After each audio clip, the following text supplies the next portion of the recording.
obrigado por tudo que o Senhor tem feito e por tudo que o Senhor tem dado a nós. Nós entregamos esse momento em Tuas mãos e que seja o nosso coração como terreno bem preparado por Ti para receber a semente da Tua palavra. Alimenta-nos, Pai. Pedimos em nome de Jesus. Amém. Amém. Vamos abrir nossas Bíblias na Epístola de Paulo aos Efésios, capítulo 5, meus irmãos. Epístola de Paulo aos Efésios, capítulo 5.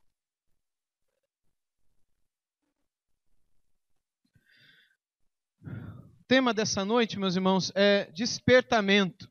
Sobre isso que nós queremos conversar hoje à noite com os irmãos. Essa imagem é uma imagem bastante famosa na internet, do reencontro entre o filho pródigo e o pai, e ela aqui é retratada dessa maneira. Ela tem muitas pinturas, e essa daqui eu acho assim, especialmente bonita.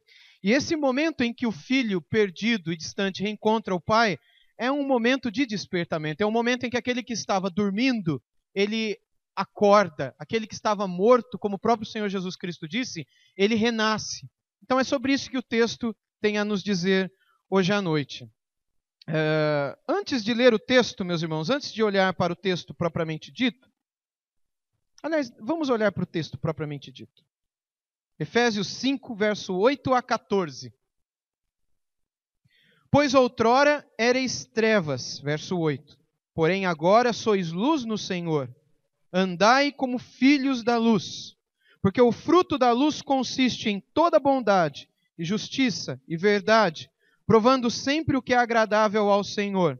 E não sejais cúmplices nas obras infrutíferas das trevas, antes, porém, reprovai-as, porque o que eles fazem em oculto, o só referir é vergonha.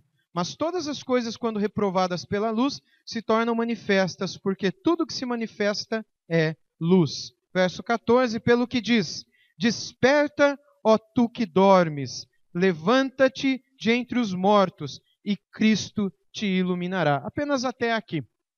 O texto, então, ele termina com essas palavras: desperta, ó tu que dormes. A ideia desse texto é falar sobre despertamento. Meus irmãos, o despertamento só existe porque existem pessoas que vivem um sonho, ou num sono profundo e sem fim. Você conhece pessoas que vivem assim? Você vive em um sonho? Eu digo assim, você vive em uma realidade que não existe. Não é, eu vivo um sonho porque meu marido é um sonho, a minha comida é um sonho, meu cabelo é um sonho, minha casa é um sonho. Não é esse tipo de sonho, não. São aquelas pessoas que vivem numa realidade que não existe. Pessoas que parecem que não vivem no mundo real. Você conhece gente assim? Muitas vezes a gente passa por situações assim. Pessoas que falam e vivem como se não estivessem no planeta Terra. Vivem como se fossem eternas, como se nunca fossem morrer, ou como se a realidade delas não fosse isso que elas estão vivendo aqui.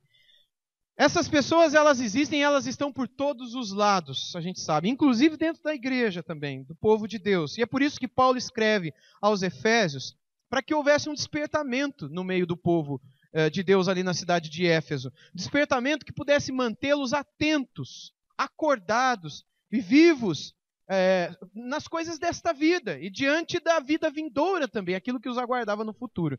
E é assim que vivem os cidadãos no reino de Cristo, como a gente falou no domingo passado.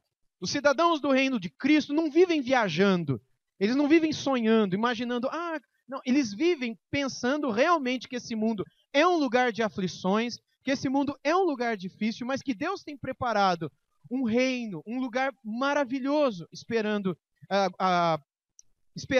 aguardado, não é, pelos seus, esperado pelos seus, e preparado para o seu povo. Hoje de manhã, no final do estudo da escola dominical, que nós tivemos aqui, nós falamos sobre a carta da Igreja de Jesus a Pérgamo, e no finalzinho dessa carta, o tom do Senhor Jesus para os cristãos de Pérgamo era de que eles acreditassem, de que existe uma festa melhor, de que existe um banquete melhor, preparado para o povo de Deus. E exatamente por isso, o povo de Deus não deveria trocar esse banquete, essa festa que os aguarda, pelos convites dessa terra, pelos falsos banquetes, pelas falsas ilusões desse mundo.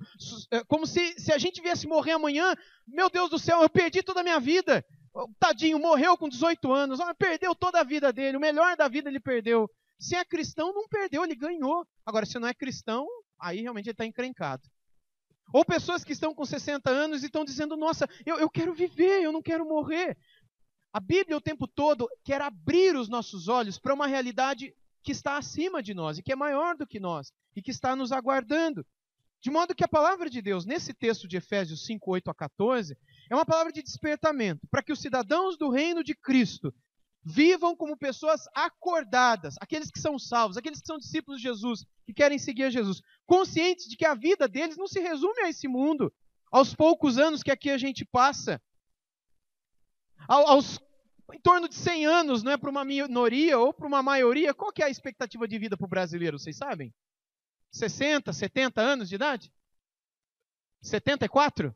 74 anos de idade. Então, você vai viver só 74 anos de idade aqui, é tão pouco, comparado com aquilo que te aguarda no futuro. Então, Deus tem mais para os seus, para aqueles que são deles. As suas vidas, as nossas vidas, não se resumem a este mundo, mas, às vezes, meus irmãos, o sono é tão grande que a gente não consegue viver a outra realidade, a realidade do mundo vindouro. E é por isso que o apóstolo escreve essas palavras aqui. No verso 8, ele começa falando o seguinte: outrora erais trevas, porém agora sois luz no Senhor, andai como filhos da luz. Luz e trevas, meus irmãos, estão o tempo todo em contraste na palavra do Senhor. E Paulo aqui apresenta as formas, assim, como nós devemos viver nesse mundo. Formas como nós devemos nos comportar. Não há como correlacionar ou complementar luz e trevas. Uma coisa é completamente oposta à outra. A luz não se mistura com as trevas e as trevas não se misturam com a luz. Se nós entrarmos num lugar extremamente escuro, breu, acabou a energia elétrica meia-noite e a gente está naquele jantar do Natal. Quando você está naquele breu, você acende uma pequena vela. Eu coloquei uma vela, eu podia colocar um celular, porque ninguém acende vela hoje, né? Acaba a energia, acende o celular. Às vezes busca a vela também, porque o celular não aguenta muito tempo a bateria. Mas na hora que você acende uma pequenina vela, o que acontece com as trevas, com a completa escuridão? Se dissipa no exato momento. Porque uma coisa é absolutamente oposta à outra, elas não se complementam. De modo que quando existe trevas, é porque existe a completa ausência da luz. E quando incide ou é acendida uma pequena chama, aquela pequena chama é capaz de lançar fora toda a escuridão. Assim como a luz do sol, a brilhante estrela da manhã, ela dissipa toda a escuridão da noite quando ela aparece. O nascer do sol sobre o local onde vivemos, estejamos nós onde estivermos, no planeta Terra, no globo terrestre, se vivemos ou estivermos de um lado oposto aonde a luz do sol está brilhando, incendindo, no exato momento quando a Terra gira e tudo mais acontece, e a luz do sol começa a incidir sobre os seres humanos, aquelas trevas, aquela escuridão que antes existia, acabam. De modo que Paulo lhe está apontando nesse verso 8 duas situações. Outrora vocês eram trevas, agora vocês são luz no Senhor.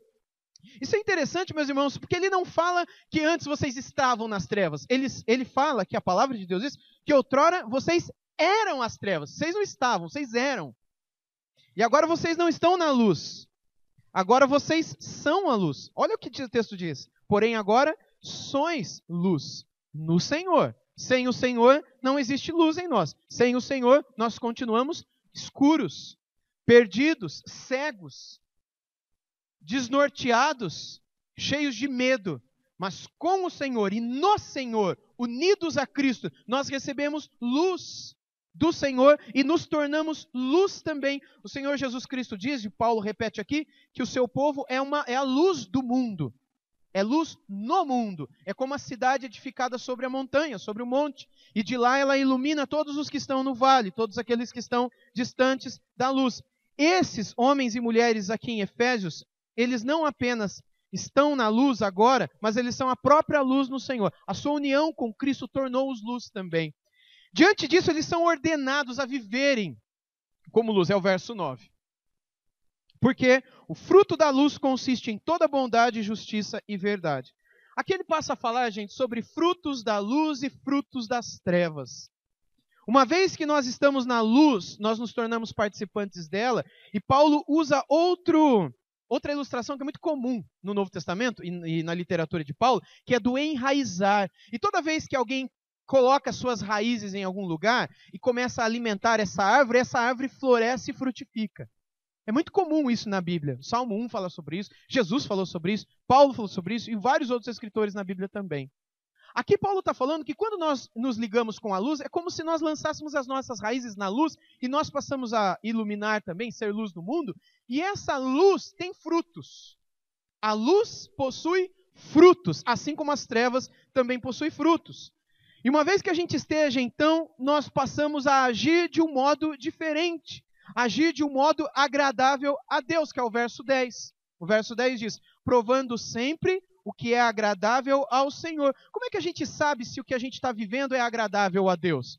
Se os nossos frutos são frutos da luz, são frutos de Cristo. Cristo, ele disse em João 14, que ele é o caminho, a verdade e a vida. No mesmo evangelho ele diz que ele é a luz do mundo. E aquele que está nele, em Mateus capítulo 5, ele vai dizer que se torna luz também. Além de sal da terra, mas isso é outra ilustração, ele enfoca muito esse ponto de sermos luz. E aqueles que estão na luz possuem frutos. O fruto é aquilo que sai de você, são essas palavras, a maneira como você trata as pessoas, a maneira como você reage às situações, como por exemplo, acabou o dinheiro, você precisa pagar alguma coisa. O que você faz? Você vai lá e mente para a pessoa. Não, se você mentiu, isso é fruto. É um fruto do teu coração. E não é um fruto da luz. A mentira não é fruto da luz. Assim, então, existem frutos da luz e frutos das trevas. A árvore que dá bom fruto sempre prova a sua origem.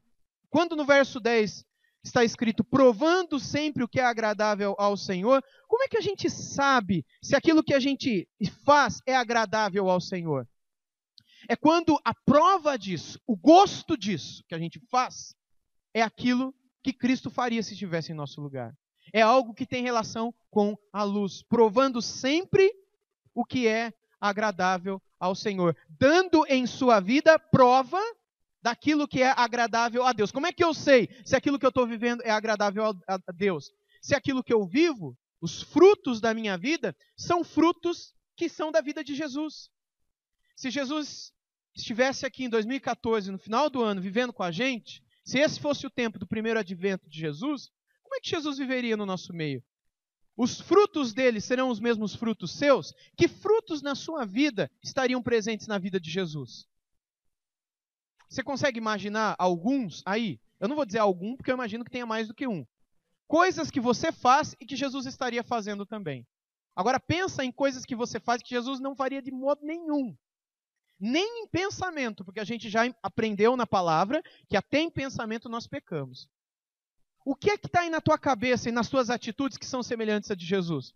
Quanto mais as tuas palavras, os teus olhos, os teus ouvidos, os teus dedos, os sites que você frequenta, quanto mais a maneira como você se relaciona e se comporta, quanto mais a tua vida se assemelha à vida de Cristo, mais então você prova de que você é alguém agradável ao Senhor, que você é um filho da luz, que você é um filho de Deus. Agora, quanto mais ausentes esses frutos estiverem na tua vida, acorde, ó tu que dormes. Desperta, ó tu que dormes. Como disse Paulo no final. Se na tua vida não há frutos da luz, na tua vida não há luz. Na tua vida só há trevas. É difícil isso de entender, irmãos? Não é, né? Se não há frutos da luz, é porque a luz não existe aí. E é por isso que a completa ausência dela faz você viver com frutos das trevas. Verso 11 diz, não sejais cúmplices das obras infrutíferas das trevas, antes reprovai-as. Paulo está dizendo o seguinte, olha, não somente a gente tem que ser contra o fruto das trevas, mas a gente tem que reprovar, isso não pode nem ser dito no nosso meio. Veja o verso 12.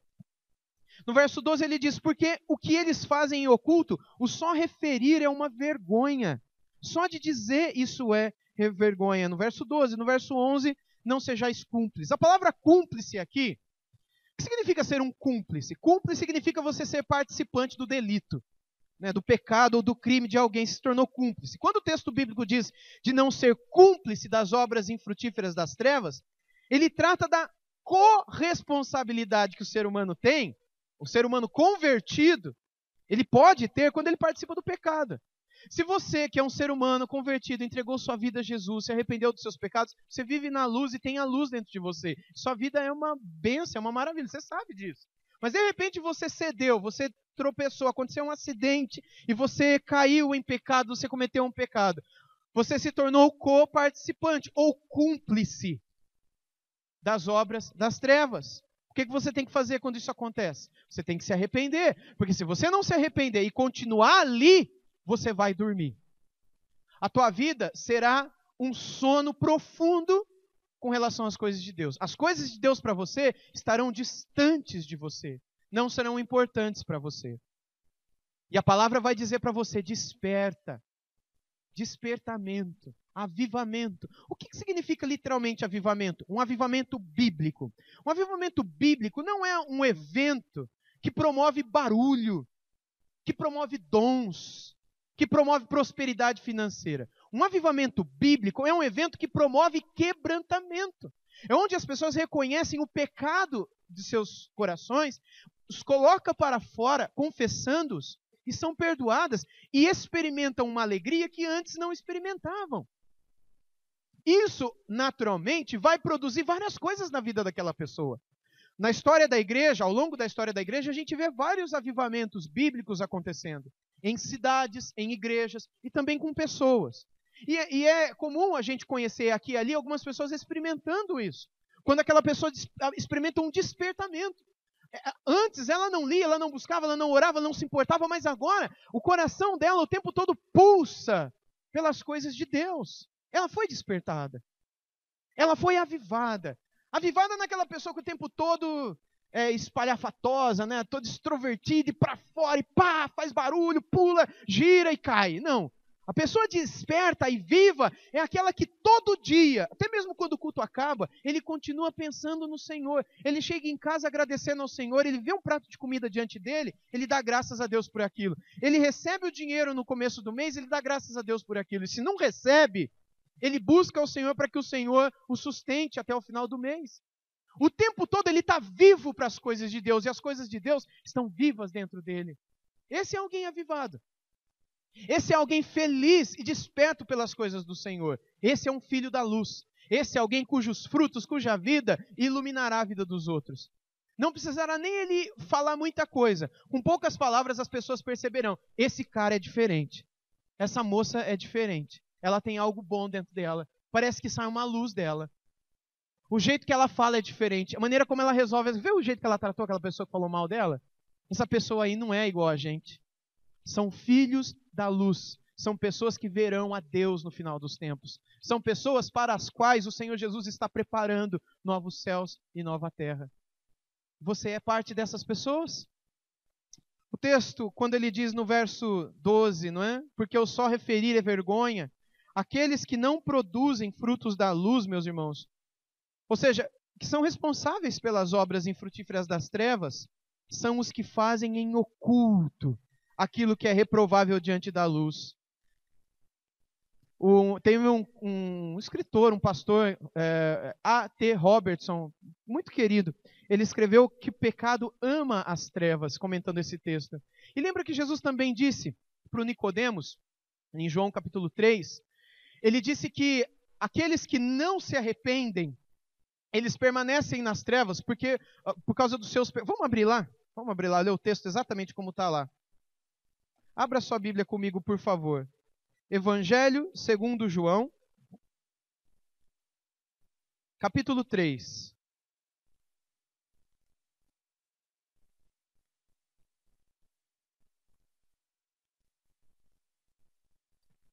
Vamos ler a partir do verso 16, texto muito famoso.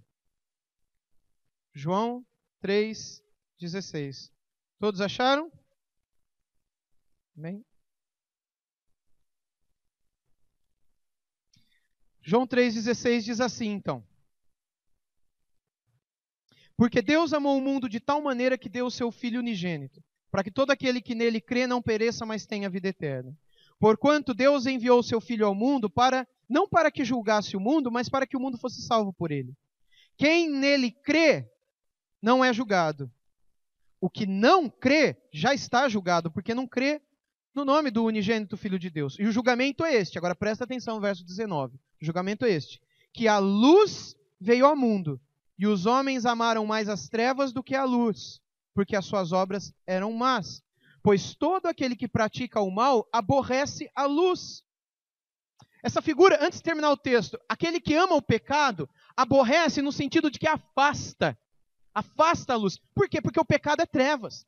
E se ele peca e ama o pecado, não tem como a luz estar junto na vida dele. O próprio fato de promover o pecado, trazer o pecado, faz com que a luz saia, com que a luz se evada. Continuando o verso. Onde que eu parei? 20, né? Aborrece a luz e não se chega para a luz, a fim de não serem arguidas as suas obras. Quem pratica a verdade, aproxima-se da luz, a fim de que as suas obras sejam manifestas, porque feitas em Deus. Quem ama a luz e tem frutos de luz, ele não tem problema de fazer o que faz na frente de todo mundo. Mas aquele que vai cometer o pecado, ele não vai cometer na frente de todo mundo. Porque essas coisas são vergonhosas. Como diz o final do verso 20, e não se chega para a luz, a fim de não serem arguidas as suas obras. Aquele que ama o pecado, ele ama a noite. Ele ama o escuro, porque é ali que ninguém vê. Ele ama a porta trancada. Ele ama o silêncio. Ele ama o lugar onde ninguém está vendo. Mas Deus conhece todas as coisas. Deus a tudo vê, Deus a tudo sabe. Mesmo que você ache que só você está entrando naquele site lá, que ninguém entre aspas, né? Mas aqueles que amam o pecado, amam o oculto. Amam ficar escondido. Amam fazer coisas que ninguém saberá lá na frente. É disso que Paulo está falando lá em Efésios. Volta em Efésios 5:12 comigo. Porque o que eles fazem em oculto, ou seja, o que eles fazem nas trevas, só de falar é vergonhoso. Não dá nem para falar aqui. Porque o que eles fizeram no escuro, escondidos, sem que ninguém soubesse, é uma vergonha completa. Então, não deveria, gente, ser objeto nem de nossas conversações o que é feito com prazer durante a ausência da luz. Aquilo que é amado lá nas trevas, na escuridão, na vida das pessoas que não têm Jesus na vida deles. O que é feito lá, que é amado ali, só de falar no nosso meio deveria ser uma vergonha. Não deveríamos comentar. Não deveria nem ser um tópico das conversações dos efésios, o comportamento ilícito dos demais efésios. Então, se tinha efésios lá na cidade, não é? De Éfeso, que faziam coisas erradas, não era nem para os cristãos ficarem falando daquilo, porque só de falar daquelas coisas erradas, isso já era uma vergonha. Agora, quanto mais vergonhoso era se eles soubessem que pessoas no meio da igreja faziam. Isso, então, deveria ser um escândalo. E Jesus falou que era bom que os escândalos viessem. Isso não é interessante Jesus dizer isso? Os frutos das trevas viriam, os escândalos viriam, mas o que Jesus Cristo falou? Ai daqueles por meio dos quais viriam. Seria melhor que eles amarrassem uma pedra no pescoço e pulassem do pontilhão da Barroso. Foi mais ou menos isso que ele falou, só que lá não tinha pontilhão da Barroso. Então ele falou, amarra uma pedra de moinho no pescoço e se lança no mar. Jesus estava fazendo apologia do suicídio? Não, ele só está falando que era melhor você matar a si mesmo do que você escandalizar alguém.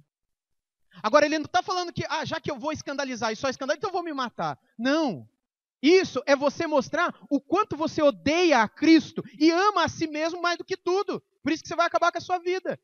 Porque só alguém que se ama extremamente é capaz de tirar a vida a despeito do pai, da mãe, do filho, do tio, da tia, de qualquer um. Então, se eu não vou tirar a minha vida e estou causando escândalo, o que eu tenho que fazer? Eu tenho que me arrepender. Eu tenho que acordar para a vida e não viver um sonho, uma realidade. Eu quero satisfazer todos os desejos do meu coração. Se eu quero comer, eu como. Se eu quero beber, eu bebo. Se eu quero trair minha esposa, eu traio. Se eu quero casar com outro homem, eu caso com outro homem, eu, homem. Porque o importante é seguir meu coração. O que seguir coração? Os que seguem o seu próprio coração terão como destinação final o inferno. Porque amam as trevas, estão nas trevas. Não é porque meu corpo está pedindo para eu entrar num site pornográfico que eu vou entrar. Não é porque meu corpo está pedindo para eu fumar um baseado de maconha que eu vou fumar. Não é porque meu corpo está pedindo para eu ir para o boteco encher minha cara para afogar minhas mágoas que eu vou fazer isso. Eu devo olhar para o fruto da minha vida e selecionar aquilo que é fruto das trevas e aquilo que é fruto da luz. E eu tenho que optar pelo caminho da luz o tempo todo. E não há nada melhor do que isso. Eu não quero aqui olhar para o lado ruim, mas para o lado bom. Porque conhecer o lado ruim, nós conhecemos a consequência do pecado. Mas a consequência de optar pelos frutos da luz são maravilhosas, meus irmãos. Alguém que está a ponto de tirar a própria vida e se arrepende e se entrega. É alguém que vai colher uma alegria indizível. Alguém que está diante de uma tela de computador e quer entrar num site pornográfico e desliga o computador. Dá uma paulada no computador. É alguém que vai sair dali fortalecido. Alguém que está diante de um homem com um chaveco, né? Aquela conversa mole. E a pessoa está quase caindo na conversa fiada daquele sem vergonha, né? E a pessoa ali, ó, sai daqui, senão eu vou dar um tapa na cara. Mas não dá porque é pecado. Mas sai daqui, mas fala. O que vai acontecer? Você vai se sentir forte. Ou faz que nem José e sai correndo dali. Ah, mas eu não posso ser sem educação, porque você tem que sair correndo. Você tem que ser sem educação. Antes importa você agradar a Deus do que ao homem. E o fato de você fugir daquela ladainha, daquela conversa fiada, vai encher seu coração de alegria. O fato de você dizer não para um baseado, o fato de você dizer não para uma droga, o fato de você dizer não para o alcoolismo, quando aquilo está te roubando a verdadeira paz. Porque você está trocando a paz de Cristo pela paz de encher a cara. Quando você opta pelos frutos da luz, você colhe coisas maravilhosas no seu coração. Entregar a vida a Cristo não seria algo que os seres humanos continuam a fazer durante quase 2000 anos, se não fosse algo maravilhoso. Não existiriam tantos cristãos sérios, não estou falando daqueles loucos, mas tem alguns loucos. Não existiriam tantos cristãos sérios e sensatos que você mesmo conhece, se o cristianismo, se a experiência com Jesus Cristo não fosse algo que resultasse e que trouxesse uma alegria inexplicável para essas pessoas. É por isso que a gente reprova as obras das trevas. Não porque elas são ruins. Elas não são ruins. A gente sabe que não é. Cometer o pecado não é coisa ruim. O pecado é gostoso. Ele é bom. E quem falar que não é porque não é normal. Mas não se compara a alegria que se sente quando se diz não ao pecado, aquele que vive, não é? A experiência da abnegação. De dizer, pecado, não. Eu não vou clicar nesse site. Eu não vou olhar para essa pessoa. Eu não vou dar ouvidos para essa pessoa. Eu não vou responder dessa maneira. Eu não vou tratar ele como ele está me tratando. Eu não vou responder a essa senhora como ela está me provocando para eu responder. Quando você decide ser diferente, então você é luz. E a luz dissipa as trevas. Você acaba com a conversa, você acaba com a situação. Agora, se você responde no mesmo tom, se você entra naquele universo, você se torna trevas igual. E o teu fim é ser cortado também. Não só lá na frente, mas desde já. Ou aquele que vive nas drogas, ou vive no alcoolismo, ou vive na pornografia, são felizes. Eles não são felizes. Aquele que vive na mentira, que vive na briga, que vive na jogatina. Essas pessoas, elas dependem de tudo isso para ser feliz. Muitas delas. Se eu sou irritado pelo Daniel aqui que não está filmando direito, se eu não responder bravo para ele, eu não vou ficar em paz. Eu tenho que responder, porque aí, ufa, agora eu falei tudo que eu tinha que falar. Não é assim. Nós continuaremos a experimentar uma falsa paz, enquanto nós não substituirmos os frutos das trevas pelos frutos da luz. Aquilo que a Bíblia fala que são as obras e o comportamento daqueles que seguem ao Senhor Jesus. Verso 13 e 14, para nós encerrarmos. Mas todas as coisas, quando reprovadas pela luz, se tornam manifestas, porque tudo que se manifesta é luz. Meus irmãos, é como eu já disse há pouco, quando se acende uma forte luz ou uma simples vela que dissipa todas as trevas. Inevitavelmente, não é? Como, por exemplo, você tem um bandido que está roubando uma floricultura, vai. Está roubando a floricultura do Ismael. E está lá. Aí tocou o alarme, tocou o celular do Ismael. Aí o Ismael vai lá e já vai com a polícia junto. Ou a loja que você trabalha, o estabelecimento onde você trabalha. Aí você chega lá, eu já vivi essa situação algumas vezes, né? Por causa de irmãos aqui, parentes, etc. Aí você chega lá, a primeira coisa que a polícia faz é, fica aqui, a gente vai lá. O que eles pegam? Eles pegam um farolete, eu não sei se esse é um nome. Tem outro nome? Tipo farolete, né? Bem forte, eles começam a iluminar. Não é assim? Esses tempos atrás, a gente estava na casa do meu cunhado, lá no Secap, e ouvimos uns barulhos fortes, e um outro vizinho disse que um bandido pulou do quintal dele no terreno do meu cunhado. Num terreno que ele tem ao lado da casa dele, onde ele tem umas plantas lá, umas árvores frutíferas. A gente ia entrar lá, não, medroso, eu e ele, vamos entrar aqui para quê? Né? Chama a polícia veio e entrou. E entrou, né, daquele jeito, com farolete e tal, a gente ficou atrás espiando. Aquela luz acabou com a escuridão, a gente viu tudo, falou, nossa, olha que beleza isso daqui. Se a gente tivesse o farolete, a gente não ia acender também, porque vai que saber o que o ladrão ia fazer. É melhor a polícia, porque eles estão com a arma. Por enquanto tem arma, né? O governo está tentando desarmar, que é uma vergonha, um absurdo. mas tomara a Deus e oremos por isso para que os policiais do nosso estado não sejam desarmados, como muitos governantes assim pensam e querem. Se acontecer isso, aí a violência vai se espalhar de uma maneira terrível, como vocês bem sabem. Mas no verso 13, então, mas todas as coisas, quando reprovadas pela luz, se tornam manifestas. Porque a luz, ela reprova. Quando a luz incide, ela mostra o que está errado. Quando a luz de Cristo, como farolete do guarda, ilumina o meu coração, eu vejo o que está errado lá dentro. Agora, se eu rejeito a luz de Cristo, eu não vou ver o que está errado na minha vida. Se você e eu damos ouvidos à palavra de Jesus, lemos a Bíblia, vamos à igreja, ouvimos a pregação, se a gente quer ser alimentado, é como a gente se expor para a luz. Então a luz que vem da palavra, ela ilumina o nosso coração. E ela dissipa, ela reprova aquilo que é treva dentro de nós. É isso que o verso 13 está dizendo. Mas todas as coisas, quando reprovadas pela luz, se tornam manifestas, porque tudo que se manifesta é luz. Ou seja, quando a luz se manifesta, não sobra mais espaço para as trevas. O que sobra é espaço para vergonha. Quando a luz se manifesta, não sobra mais espaço para as trevas. Se a gente tivesse uma experiência agora de apagar todas as luzes, a gente não vai fazer isso, mas se a gente fizesse, e aí ia estar trevas, escuro, imagina que não tem luz na cidade, tudo bem escuro. A hora que a gente acende a luz, não sobra mais espaço para as trevas, para o escuro, não sobra mais espaço. A luz reprova todas as coisas. Ela não deixa espaço para as trevas, mas ela pode deixar espaço para a vergonha. Porque se aquilo que ela mostra na minha vida é vergonhoso, eu me envergonharei diante da palavra de Deus, aquilo que a palavra de Deus está dizendo da minha própria vida, do meu próprio coração.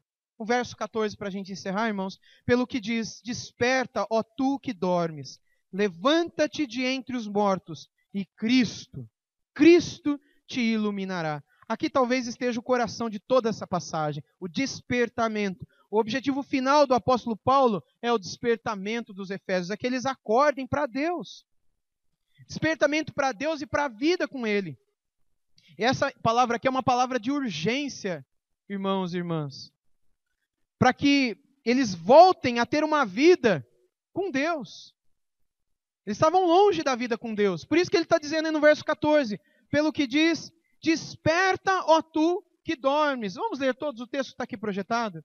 Desperta, ó tu que dormes, levanta-te e Cristo. Isso, luz está errado ali, aquele luz saiu fora. Essa é a palavra do Senhor para nós. Trata-se de uma situação de perigo. Por isso Paulo está dizendo, vocês precisam acordar para a vida com Deus. Vocês estão numa situação de perigo, onde quem chama está na condição da vida, diante de quem está a ser chamado. Está em melhor condição de vida e está na condição da vida, enquanto aqueles que estão sendo chamados estão na condição de mortos. Quem está dormindo praticamente está morto. Está sujeito a qualquer situação que lhe venha de fora. Mas aquele que está acordado, ele está atento, ele está preparado, ele está vigilante. Há outros textos na Bíblia que dizem sobre isso. Há outros textos na palavra do Senhor, sobretudo em Isaías. Eu não preciso abrir lá, não vamos ler os textos agora. Mas Isaías 51 diz isso, Isaías 52 diz isso, Isaías 60, verso 1 diz isso. Palavras de despertamento. Não é a primeira vez que o povo de Deus é chamado a acordar. Paulo chama aqui o povo de Deus à vida. Eles estavam dormindo. É possível que o povo de Deus durma e fique distante da vida com o Senhor. Paulo, ele é quase lírico nessas palavras aqui, musical nessas palavras. É muito comum essa estruturazinha dele, no final. Algumas Bíblias até colocam de um modo diferente, né? Aí no texto bíblico, como se fosse uma poesia ou coisa assim. Paulo, com frequência, ele usa de poesias, de músicas, até de pagãos, nos escritos dele. Ele usa, por exemplo, Romanos 11, o final é um hino antigo. Em Atos, quando ele prega em Atenas, ele cita um hino a um deus pagão, que para Zeus, um hino de Zenon para Zeus, que é um deus pagão. Quando ele escreve para Tito, que estava indo para a ilha de Creta, ele cita um poema de Epimênides, que é um outro poeta cretense, pagão. Paulo, ele conhecia muito de arte, de música, de literatura, de poesia, não só cristã, mas pagã também, ele conhecia inclusive de cor. É possível que essa parte seja cantada, tenha sido cantada no tempo antigo, pelo fato dele colocar como uma estrutura de poesia, e não como um texto corrido. Inclusive nos textos originais, nos manuscritos também aparecem dessa maneira. E esse despertamento, então, sobre o qual Paulo escreve, está ligado, irmãos, à cegueira espiritual. Está intimamente ligado à cegueira e até possivelmente a uma morte espiritual. Diante disso, a única coisa que salva é o despertamento. É pedir e buscar por um despertamento. É possível que Paulo esteja falando de pessoas não crentes? É possível. Mas é possível que ele também esteja falando de crentes, dormindo espiritualmente. Conheceram a verdade, sentiram uma paz, mas depois voltaram para as coisas erradas. Se elas permanecerem na coisa errada até o final da vida, é sinal que elas nunca foram iluminadas. Tiveram só uma experiênciazinha lá, emotiva, tal, acharam que era de Deus, mas não tinha nada de Deus. Mas quando aquela luz iluminou de fato, mesmo que ele tenha se distanciado, ele volta. Ele volta para o caminho do Senhor. A Bíblia tem vários exemplos que nos mostram isso. E esse despertamento sobre o qual Paulo está escrevendo aqui, demonstra um desejo do seu coração, de que a luz de Cristo acabe com todas as trevas que possivelmente existiam lá na ilha, ou melhor, na cidade de Éfeso. Assim como é possível existirem trevas aqui na cidade de Araraquara, na vida das pessoas que aqui me ouvem e que leem a palavra. É possível que existam trevas na cidade de Araraquara e no país Brasil, mesmo dentro do povo de Deus. Uma cegueira espiritual, um sono. Para quem que Paulo escreve essas palavras? Não é para o mundo, é para os cristãos. Pelo que diz, desperta, ó tu que dormes. Essa palavra é para a igreja, gente. Aqueles que não são povo de Deus, tudo bem, eles dormem distante de Deus, eles não querem saber de Deus, a vida deles, eles passam a semana pensando em tudo, menos em Deus. Eles lembram de Deus no final de semana quando vêm para ir para a igreja.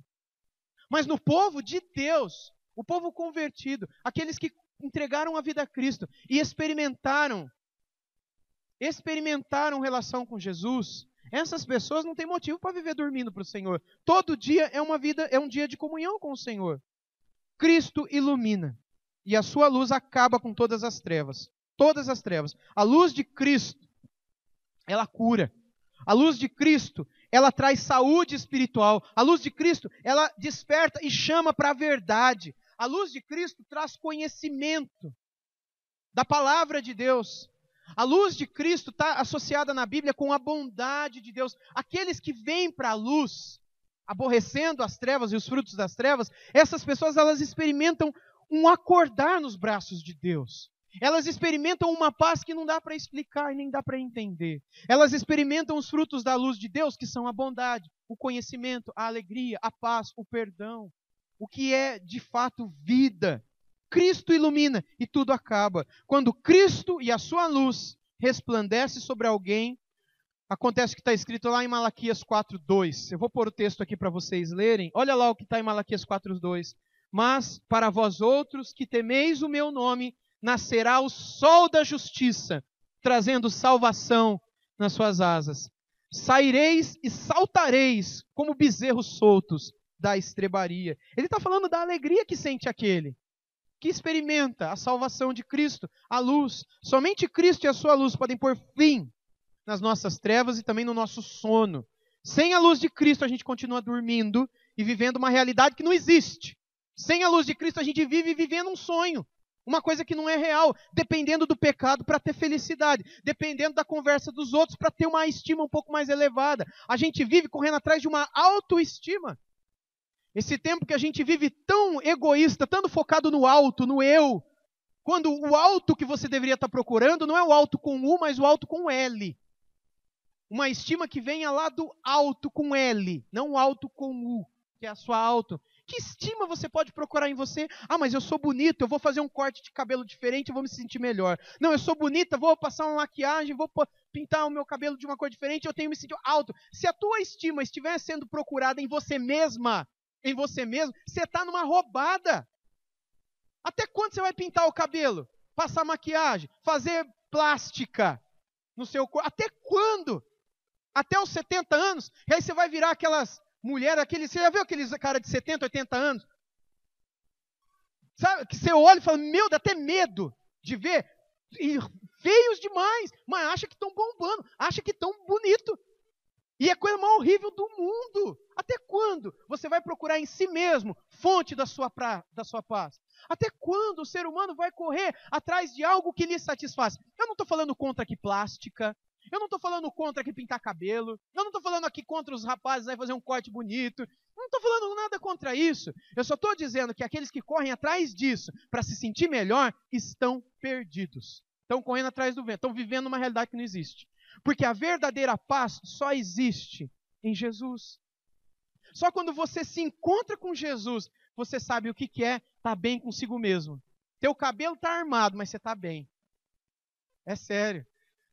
Você está feliz, porque você encontrou com Jesus. Jesus, você fala, mas não dá para entender. Não dá, é uma paz que excede o entendimento. Há um outro texto na Bíblia que fala sobre isso, que é Abacuque, que diz assim, oração do profeta Abacuque, é onde ele busca esse despertamento pelo povo. Abacuque sob a forma de canto. Tenho ouvido, Abacuque 3:1 aqui, ok? 3:1 e 2. Tenho ouvido, ó Senhor, as tuas declarações e me sinto alarmado. Aviva a tua obra, ó Senhor, no decorrer dos anos. E no decurso dos anos, faze-a conhecida. Na tua ira, lembra-te da misericórdia. Ele está pedindo para que o Senhor avive, desperte. Clamar, então, ao Senhor Deus, que nos avive, que nos desperte, deve ser algo sempre constante em nossas orações. Eu faço isso todo dia. Deve ser algo constante. Espiritualmente, dormir nessa vida significa viver uma vida que não é real, que não existe, que também não é legal. Que vai nos levar para o pecado, porque a gente vai procurar alegria em algum lugar, se a gente não está achando em Deus. Então a gente tem que pedir a Ele que nos desperte. E aí sim, quando nós nos encontramos com Deus, a gente sabe o que é viver um verdadeiro sonho. É sonho no sentido de uma realidade maravilhosa. Nesse texto aqui, o Senhor está nos chamando para a realidade, e não para a ilusão. Para a verdade, não para a mentira. Ele está nos chamando para a vida, e não para a morte. Para a vida de zumbi, que vive, é um morto, mas que tem que se alimentar de algumas coisas para poder se manter vivo. Vai chegar uma hora que nós seremos destruídos, vai chegar uma hora que essa vida acabará. E somente aqueles que se alimentam da verdadeira vida sobreviverão e permanecerão na eternidade com o Senhor. Somente aqueles que desde já desfrutam de uma paz que não dá para entender, saberão do que é essa verdadeira paz na eternidade também. Que Deus, pela sua graça e bondade e misericórdia, possa despertar a cada um de nós para a vida com Ele. Amém? Vamos orar. Senhor Deus, obrigado por essa noite, obrigado pela tua santa palavra. Que por meio dela o teu Espírito Santo nos desperte a falarmos com o Senhor, a buscarmos o Senhor, a querermos o Senhor mais e mais a cada dia. Senhor, se nós buscamos o pecado é porque de alguma maneira já experimentamos paz no pecado. Mas todos aqueles que já encontramos paz na oração, paz na leitura da palavra, paz na busca do Senhor, sabemos também, ó Deus, que estamos perdendo do tempo quando deixamos de te buscar.